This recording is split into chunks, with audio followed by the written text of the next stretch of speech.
Сәлем достар, біздің Jan-jakti каналымызға қош келдіңіздер. Достар, бүгін біз сіздермен бірге челлендж түсіретін боламыз. Ерекше заттармен тамақтанып көр деген. Бүгін біз ерекше заттарға лимонмен және осындай бір көздегі мармелад.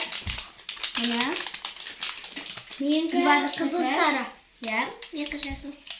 Екі сары.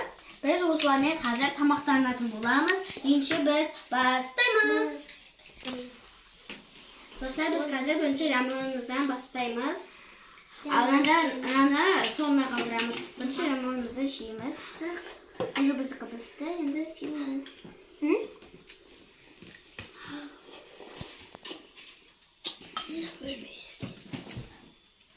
Достар, тамы өте күшті. Иә, менікі жаман ашық. Екі де ашық болып тұр.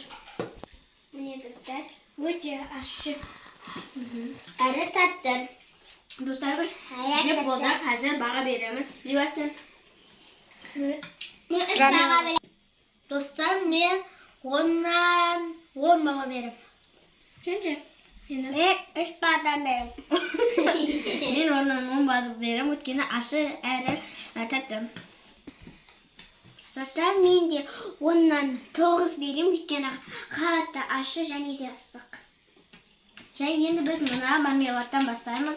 Бұл мынандай интересный мармелад екен. Қайны біз жейміз. Көшен ашамыз.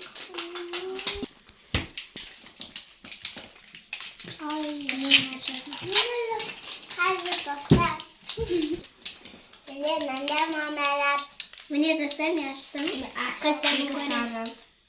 Негіз бұл мына жем бүткені бар еді. Енді қазір дәмін көреміз. Аштым достар, мен дәмін көрдім. Өте күшті, мен 10-нан 10 беремін. Мен әрі жегенде жоқым. Бір андай желекем ақсаткен. Мен 10-нан 7 деген бал берем. Кішкені маған дәмі ұнаған жоқ. Мен 10-нан 9 берем. Осылай біздің видеомыз ұнады. Сізге қайсы зат ұнап тұр? Бізге барлығы да ұнады. Осы видео ұнаса лайк басып, комментарий жазып, біздің каналымызға келіп кетіңіздер. Сау болыңыздар.